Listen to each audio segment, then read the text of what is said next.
ये मेरे छठ का दूसरा ब्लॉगिंग मिनी ब्लॉग है। फर्स्ट ब्लॉगिंग में मैं जैसा कि बता चुकी थी, छठ का मैं गांव गई थी पिंजरावा, छठ के लिए मैं पिंजरावा गई थी। ये मेरे हस्बैंड और इन लॉज़ का पुश्तैनी गांव है, जहाँ पर उनके बाकी भाई चाचा चाची वगैरह रहते हैं। और चाची जी और इन लॉज़ ने मेरे किए छठ किया था, इस बार वहीं करने का ऐसा था, इसलिए हम लोग गए थे।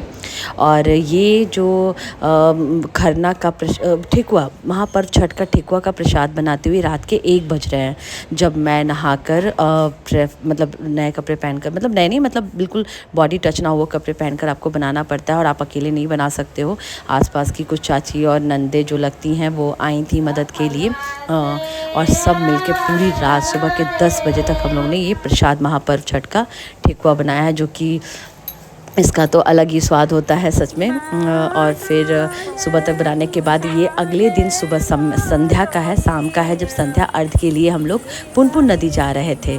अगले दिन क्या होता है कि शाम में आप संध्या अर्घ देने के लिए, डूबते हुए सूरज को अर्घ देने के लिए जाते हैं। पुनपुन नदी जाते वक्त जो भी आसपास जो पिंजरावा गाँव था, उसका जो दृश्य, जो नज़ारा था, वो देखो गाँव कितना प्यारा होता है सच में। मतलब गाय भैंस बकरियाँ, ताड़ के पेड़, गोबर के उपले और ये खेत खलिहान, मतलब ना सच में मैंने तो मतलब नहीं देखा है, तो मुझे बहुत बहुत प्यारा लग रहा था। मैं बिल्कुल पागल सी हो गई थी, मुझे कोई छोड़ देता तो मैं इन पूरे खेतों में घूमती और शायद रील्स और वीडियोस बनाती, बट ऐसा नहीं कर सकती थी मैं, क्योंकि मैं वहाँ एक तरह से बहू हूँ। तो फिर भी जितना हुआ मैंने एंजॉय किया अपने इस गाँव को। और ये मेरे बच्चे, इन्हें पसंद नहीं आ रहा था, यहाँ नंगे पाँव जाना होता है। पुनपुन नदी में हमने जाकर संध्या डूबते सूरज को अर्घ्य दिया था।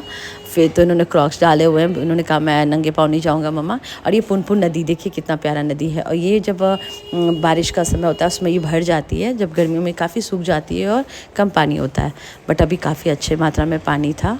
और ये काफ़ी लोग हमसे पहले पहुँचे हुए हैं और तैयारी कर रहे हैं। इस तरह से सजाया जाता है नदी के किनारों को। और ये गांव के आसपास की बहुत सारी औरतें, सभी मतलब सभी आते हैं। और ये हम पहुंच चुके हैं जहां पर मेरे लॉज और चाची जी सब यहाँ पे इकट्ठा है, यहाँ पर हमारा दौरा वगैरह रखा है, यहाँ पहुंच चुके हैं।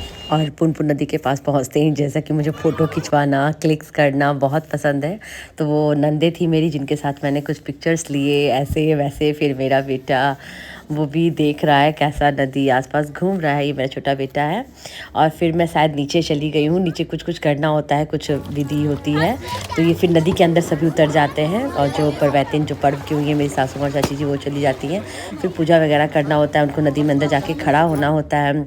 फिर कुछ चीज़ें होती हैं जो करनी होती हैं। फिर जो सूप होता है फलों के, वो बारी बारी जितने सूप से आप खड़े होते हो वो देने होते हैं, उनसे सूरज भगवान को अर्घ्य देना होता है। फिर हम जो जल या दूध डालते हैं, ये सब चीज़ें हो रही हैं। मेरे हस्बैंड 1 बाय 1 सारे सूप दे रहे हैं। फिर चाची और सासू माँ आकर बाहर पूजा भी करते हैं, किनारे पर आकर पूजा करना होता है, फिर वो सब पूजा करते हैं। इस तरह से आप देख रखा जा रहा है। इसी तरह से सुबह भी उगते सूरज को अर्घ्य देने के लिए हम पुनपुन नदी आएंगे और किनारे पर इस तरह से सारे सूप दौरे रखे जाएंगे और परवतिन उगते सूरज को अर्घ्य देंगे। और उसके साथ ही ये बिहार का महापर्व छठ का समापन हो जाएगा, और जो पर्व की हुई परवैतिन है उनका व्रत खुल जाएगा, वो सब कुछ खा पाएंगी। और ये देवर है, ये सब देवर लगते हैं। और मेरा बेटा भी अपनी दादी की साड़ी लेकर इस तरह से नदी में जाएगा।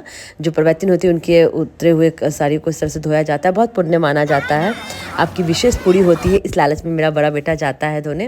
लेकिन सच में ये मेरा बहुत ही अच्छा अनुभव रहा, बहुत अच्छा एक्सपीरियंस रहा गाँव जाकर इस तरह से छठ करना, सबसे मिलना।